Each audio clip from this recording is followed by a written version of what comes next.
Hi friends, this is Sharif from Petra Gems. Today I'm going to give you some quick insights on the diamond certifications or grading reports and which one is the best lab. And once we do that, I also have a few important insights for you that I'll share with you towards the end of the video around what's the important factors, right? The most important factors are in terms of price, how to read a diamond report, general overview of what's happening in the diamond industry, and then finally some advice on how to work with us. So if you're interested, please stay till the end of the video because I'll be sharing very important insights. I think you'll find them very useful. So let's get started. I think GIA, or the Gemological Institute of America, is the best lab in the world, non-profit, dedicated to the education and the transparent information and grading of gemstones in the world. Very precise, very strict. Your best bet, always worth the money. If you're a consumer, do not buy a stone that's not graded by a good lab. Chances are 95 to 99% of the time that you're going to not get the stone that you think you're getting. So the only way to get assured is if you get a stone that's graded for by one of the best labs. And for me, GIA is by far the best. The number two is the American Gem Society. Again, as good or close to as good as GIA. I've seen just some issues with their clarity in the lower range of SI2, but overall, a very good lab. Number three, I think, is again, this GCAL, the Gem Certification and Assurance Lab, is almost as good as GIA and AGS, or as close. I've been very pleased with their consistency, but they're small, right? And they, I think, mostly work with Blue Nile. But smaller lab, good lab overall. HRD, this is out of Antwerp in Belgium, which is one of the world's diamonds centers. Again, reliable. I would say in the color, sometimes they can be inconsistent, but very close. I would say in the higher secondary range, I would put them to GIA. IGI is a secondary lab. I would say second tier. They're improving, but they're very big. They're around the world. And so sometimes they could have a grade inconsistency here and there, especially in the color. But still, reputable lab.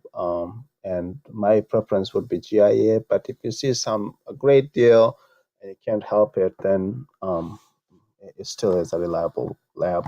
GSI, or Gem Sciences Institute, is more of a big retailers go to place like Jared and K's, and they print reports like anything, and usually do not have enough information on their grading reports. So this is more in the lower end of the secondary, I would say, or third tier range. Okay, but not very, very. I wouldn't count on it 100%. So that's just for your information, and so. I think that's it. I think those are the most important layers. But again, I think you should definitely go with GIA. Now, I did share that I was going to share some quick tips on grading reports. Most labs have the same, almost similar information on their grading reports.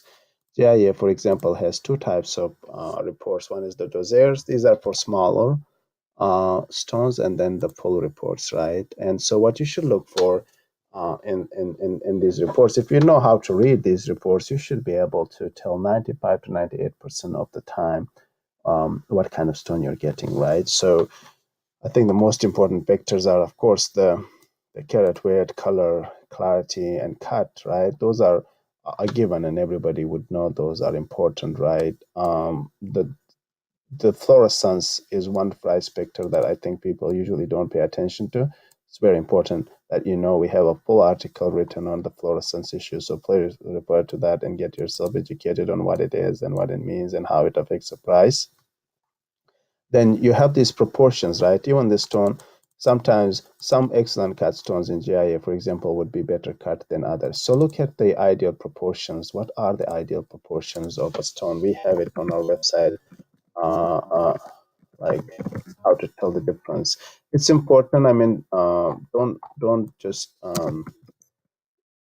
go too much into it, but I think they're still important. So we have it right here on our website where we share what's ideal cuts proportions and super ideal cut proportions. So have some insights on those issues when you're reading a report. The proportion this stone, for example, has for around the best possible proportion: 61 depth, 56 table, and then also grade 34.5 crown, and pavilion is 40.6, which is very important factor in a cut. And then you have very good, almost excellent girdle. So the girdle 3.5 medium to slightly thick is a great girdle, and no color. So this is a very well cut stone, right? And then also the clarity characteristics are very important, and they affect the price of a diamond too. So depending on what kind of crystals, needle crystal, like if this is a big crystal and right in the middle and a black carbon kind of crystal, that will affect the price, especially if it's in the center in the table. So those kind of clarity issues are also in the report, and then especially if they have this plot which shows you where the inclusions are located, that can give you a very good hint in terms of where to look for those inclusions and what kind of inclusions to avoid. So if you know that information, you should be able to make a very good judgment call, right? And then finally, the measurements are important, right? This will give you a good idea on how big a stone is or how small the stone is, right? The overall surface face level size of the stone, how big is it, length and width, right? And how big is the depth. So that measurement knowing is an important information for you to make a judgment about a stone and how big it is overall. Now, in terms of the 7 factors, we have a full article where you can just look up, 7 important factors in Google and you find the article. This is the shape, the carat weight, the cut, and the color. And the clarity. These people already know. The other 2 that I think are very important are the fluorescence and the diamond certification. That affects the price, right? If a stone is not certified by GIA, it's cheaper, but again, it's not really cheaper because they would sell you a F color stone as a D color stone. So you don't want that, right? You don't want to be scammed. So that's in terms of the 7 factors. Now this is very important, the diamond trade today, right? And what I wanted to share with you here is that if you go to our website and basically look for diamonds in the search, right? Here, we have hundreds of thousands of diamonds, right? And so does Blue Nile, so does James Allen. Sometimes you'll see the same diamond in almost all the different online vendors, and you would wonder how come, how is that possible that we all have the same stone, right? And the reason is that almost all online retailers work with the same source of suppliers through networks like RepNet and sometimes directly as well, right? And so what we have is we have access to all the stones of all the dealers through networks like RepNet, and we work with them. All dealers do. Now, some like Blue Nile and James Allen, because they're so big and powerful, they would have exclusive contracts with them, right? And so they wouldn't allow us to list it here to show it to you, but we still have access to those stones. And so if you find any stone, we have access to that as well, right? So now it all comes down to markups. Our markups are under 10%, so very competitive. We don't have high expense like the bigger stores do in terms of advertisement, so we can keep lower markups.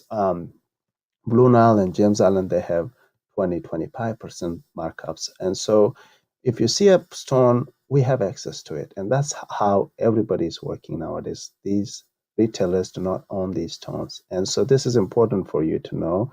And so when you're shopping around, just have this information that we all have access to the same stones, and whoever you trust, go with them and work with them and make sure you get a good price and not a too high of a markup when you're buying your stones. So that's important. And lastly, if you want to work with us, we charge, we would be happy to show you even the dealer's price if you want. Our markup is depending on if the stone is in the US or overseas. It's anywhere from 6-7% to 10%. So we'd be happy to work with you. Our insight and experience is totally worth that extra 6 to 10% markup. So just shoot us an email and we'll be more than happy to work with you.